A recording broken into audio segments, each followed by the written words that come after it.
Hello friends, welcome back to my channel. आज का हमारा फर्स्ट टॉपिक है प्लानिंग एंड डिसीजन मेकिंग, यानी कि योजना बनाना और निर्णय लेना। Planning is the process of setting goals and deciding how to achieve them. यानी कि प्लानिंग क्या है? अपने लक्ष्य को निर्धारित करना और इन्हें कैसे प्राप्त करें, उस बारे में आपको निर्णय लेने की प्रक्रिया। Decision making involve selecting the best alternative among available options, यानी कि जो सर्वोत्तम विकल्प है, आपके पास जितने भी उपलब्ध विकल्प हैं उनमें से जो सर्वोत्तम विकल्प आप चूज करें वही हमारा डिसीजन मेकिंग या निर्णय लेना कहलाता है। अब कुंटोज एंड ओडोनेलन की परिभाषा दी है। Planning is deciding in advance what to do, how to do, when to do and who it is who is it to do. यानी कि कुंटज और ऑर्डिनल के अनुसार पूर्व में यह तय करना कि क्या करना है, किससे करना है, कब करना है और कौन करना है, यही हमारा डिसीजन मेकिंग कहलाता है। उसके बाद हर्बर्ट साइमन ने कहा है, decision making is the process of choosing among alternative courses of action. यानी कि निर्णय लेना वैकल्पिक कार्यों में से किसी एक को चुनने की प्रक्रिया है। अब इसकी विशेषताएं क्या होती हैं? फ्यूचर ओरिएंटेड, भविष्य पर केंद्रित, क्योंकि आपको भविष्य के अकॉर्डिंग ही क्या आपको क्या करना है, कैसे करना है, उस अकॉर्डिंग निर्णय लेने होते हैं। एनहांस कोऑर्डिनेशन एंड एफिशिएंसी, समन्वय और कार्यक्षमता में सुधार करता है, क्योंकि आप उसके अकॉर्डिंग अपने प्री प्लान डिसीजन लेते हैं। डिसीजन बेस्ड एक्टिविटी, यानी कि क्या करता है, निर्णय करना होता है।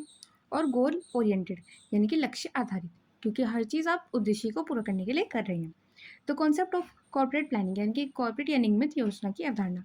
Corporate planning is an comprehensive and long-term approach that aligns all department with overall organisation goals. यानी कि कॉर्पोरेट योजना एक समग्र और दीर्घकालीन दृष्टिकोण है जो सभी विभागों को संगठनात्मक लक्ष्यों के साथ संरेखित करता है। यानी कि जो आपके जितने भी विभाग हैं, आपके जितने भी यूनिट्स हैं, उनको एक साथ एज अ ऑर्गेनाइजेशन जोड़ के रखना, वो हमारी क्या है, कॉर्पोरेट प्लानिंग। अब इसके बाद इसकी definition, William F club, corporate planning is a comprehensive process of determining overall objective strategies and policies. यानी कि कॉर्पोरेट योजना समग्र उद्देश्यों, रणनीतियों और नीतियों को निर्धारित करने की एक व्यापक प्रक्रिया है। यानी क्योंकि इसमें क्या आ रही है, आपके उद्देश्य भी आ रहे हैं, आपकी रणनीति भी आ रही है, आपकी नीति भी आ रही है, इन सबको आप डिसाइड कर रहे हैं, वही हमारी कॉर्पोरेट प्लानिंग है कि किस तरह से आपका व्यवसाय चलेगा।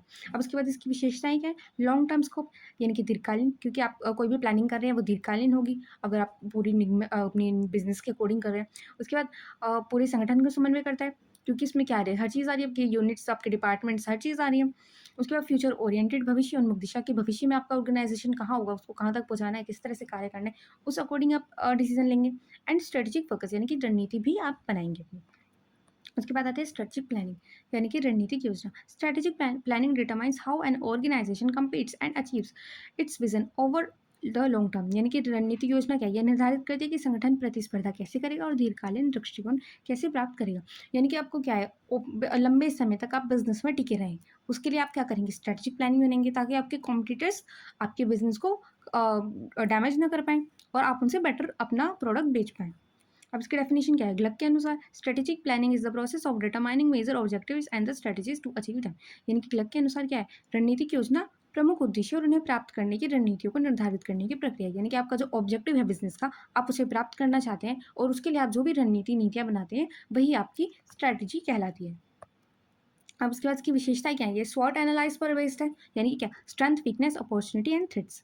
उसके बाद टॉप लेवल मैनेजमेंट फंक्शन, क्योंकि अगर आप पूरी रणनीति बना रहे हैं पूरे बिजनेस से रिलेटेड, तो वो क्या करेगा, शीर्ष प्रबंधन का कार्य हो जाएगा।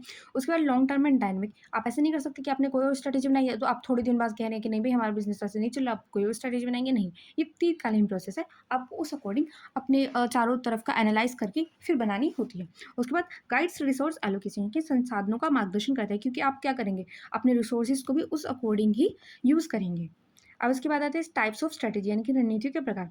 Different strategies are used depending on business condition and goal, यानी कि क्या उनका बिजनेस का कंडीशन और क्या उनका लक्ष्य है, उस अकॉर्डिंग काफ़ी प्रकार की रणनीतियाँ होती हैं। उसमें पहले आती है ग्रोथ स्ट्रेटेजी, यानी कि विकास रणनीति। Focus on expanded business operation, यानी कि आपको क्या करना है, व्यवसाय के विस्तार पर केंद्रित। आप अपना लाभ नहीं देख रहे, आप अपनी हानि नहीं देख रहे, आप अपने प्रतियोगियों पर भी इतना ध्यान नहीं देते, आप सिर्फ ये चाहते हैं कि आपका बिजनेस एक्सपेंड हो, आपका बिजनेस बड़ा हो। उसके बाद स्टेबिलिटी, यानी कि स्थिरता, यानी कि आप चाहते हैं आप बाजार में बने रहें, आपको उसके लिए अपने लाभ को भी थोड़ा कम करना पड़ेगा, प्रॉफिट मार्जिन को भी कम करना पड़ेगा, बस आपको ये देखना है कि आपका बिजनेस बना रहे। उसके बाद आती है रिट्रेंचमेंट स्ट्रेटेजी, यानी कि संकुचन रणनीति। अब इसमें क्या करें, reduce cost and operations in declining area, यानी कि लागत या संचालन में को घटाती है, यानी कि जहाँ पे आपका बिजनेस नहीं चल रहा आप उस जगह कम कर रहे हैं, बंद कर रही हैं फिर। उसके बाद आती है combination strategy, use a mix of above strategy, यानी कि आप क्या कर रहे हैं, कहाँ जहाँ पे आपका बिजनेस अच्छा चल रहा है वहाँ पे आप उसको बढ़ा रहे हैं, जहाँ पे आपका बिजनेस सही चल रहा है वहाँ पे आप स्थिरता दिखा रहे हैं, और जहाँ पे नहीं चल रहा है वहाँ से आप बंद कर रहे हैं। तो इसमें आती है तीनों स्ट्रेटेजी। अब उसके बाद आते हैं टूल्स ऑफ प्लानिंग यानी कि योजना के उपकरण।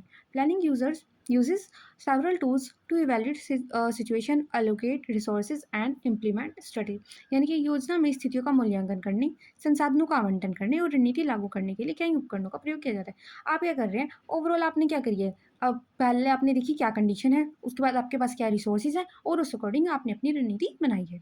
अब उसके बाद इसके टूल्स क्या है, स्वॉट एनालाइज यानी कि क्या करें आप अपनी ताकत देख रहे हैं, कमजोरी देख रहे हैं, अवसर देख रहे हैं और खतरे देख रहे हैं, यही हमारा स्वॉट एनालाइज। उसके बाद आप क्या करें, पीआरटी या सीपीएम यानी कि कार्यों की योजना और समन्वय निर्धारण में सहायक यानी कि assist in task scheduling and time estimation. उसके बाद आते हैं एम यानी कि मैनेजमेंट बाय ऑब्जेक्टिव्स। आप क्या कर रहे हैं, अपने ऑर्गेनाइजेशनल गोल्स या आपके जो संगठनात्मक लक्ष्य और कर्मचारी प्रदर्शन है उनको एक साथ कंबाइन कर रहे हैं, उस अकॉर्डिंग आप अपनी रणनीति बना रहे हैं। उसके बाद बजट, जितने आपके पास पैसे हैं आपने उसका पूर्वानुमान लगा लिया कितना खर्चा आएगा, उस अकॉर्डिंग आप अपनी प्लानिंग कर रहे हैं।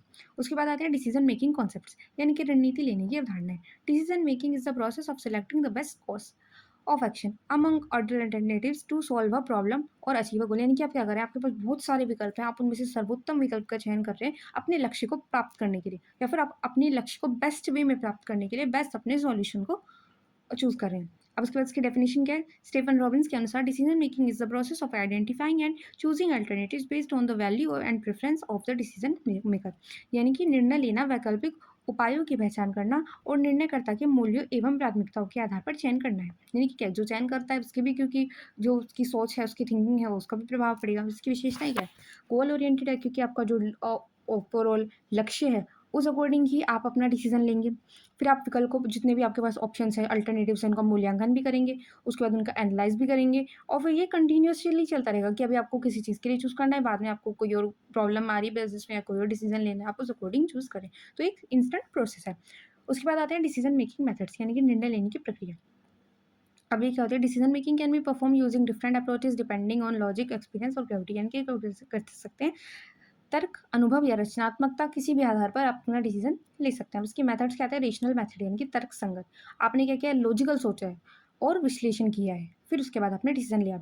उसके बाद आते हैं इंट्यूटिव यानी कि सहज, यानी कि आपने जो अपने एक्सपीरियंस के बेस पर या फिर जो आपके पास अपनी नॉलेज है उस अकॉर्डिंग आपने अपने डिसीजन लिया है। उसके बाद साइंटिफिक यानी कि आपने क्या किया है, हाइपोथेसिस बनाई हैं, एक्सपेरिमेंट्स किए हैं, परिकल्पनाएं बनाई हैं, आपने रिसर्च की है, अनुसंधान किया है, उस अकॉर्डिंग फिर आपने अपना डिसीजन लिया।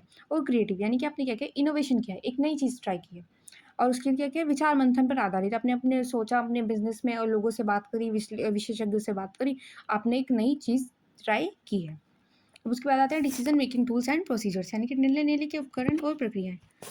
Tools and procedures helps makers take structured data driven decision यानी कि उपकरण और प्रतिक्रियाएं प्रबंधकों को संरचित डेटा आधारित निर्णय लेने में सहायता करती हैं। अब इसके टूल्स क्या है, decision tree, dynamic tools showing choices and consequences यानी कि निर्णय वृक्ष है, विकल्पों और उनके परिणामों को दिखाने वाला आरेखीय उपकरण। ये मान लीजिए जैसे कि आज आप यहाँ पे बारिश हो रही है, ठीक है, आप अब सॉरी बारिश नहीं हो रही, आपको यहाँ पे बादल दिख रहे हैं कि बादल है आज हमारे यहाँ पे, तो आपके पास क्या आप दो डिसीजन ले सकते हैं, आप छाता लेके जाएं या नहीं लेके जाएँ। फिर अगर आप छाता लेके गए, तो क्या बारिश हुई या नहीं हुई? या फिर अगर आपने छाता लेके नहीं गए, तो बारिश हुई या नहीं हुई? तो ये ऐसे आपका एक डिसीज़न मेकिंग मेथड है कि अगर बारिश हुई है, आपके पास फिर क्या आप छाता लेके गए हैं, छाता लेके नहीं गए। फिर छाता लेके गए, बारिश हुई, नहीं हुई। यहाँ पे क्या हो रहा है, बारिश हुई, नहीं हुई। तो ये ऐसे आपका डिसीज़न ट्री बन जाता है। अब उसके बाद आते हैं हमारे कॉस्ट बेनिफिट एनालिसिस यानी कि compare cost and benefit for better judgement. यानी कि आप क्या कर रहे हैं, लागत और लाभ की तुलना करते हैं, क्या आपकी कॉस्ट आ रही है, क्या उससे आपको प्रॉफिट आ रहा है, उस अकॉर्डिंग आपने कंपैरिजन किया और उस अकॉर्डिंग आप अपना डिसीजन ले रहे हैं। फिर उसके बाद क्या करें, आप अनुकरण यानी कि निर्णयों के परीक्षण हेतु वास्तविक स्थितियों का मॉडल। आप क्या करें, स्कैनरी बना रहे हैं, एक रियल वर्ल्ड जैसी जो भी सिचुएशन है आपने उसको एज अ छोटा रूम बना लिया है और आप उस अकॉर्डिंग उसका एनालाइज कर रहे हैं कि वास्तविकता अगर ऐसी है, हमने उसको बस जैसा कि हमारा 100 जगह प्रोडक्ट जाना था तो हम 10 लोगों को दिखा रहे हैं उस अकॉर्डिंग। उसके बाद आती है एमआईएस रिपोर्ट यानी कि जो एमआईएस रिपोर्ट से आपको जो डेटा मिला है आप उस अकॉर्डिंग अपना डिसीजन ले रहे हैं। अब उसके बाद आते हैं ऑर्गेनाइजेशनल डिसीजन मेकिंग, संगठनात्मक निर्णय लेना।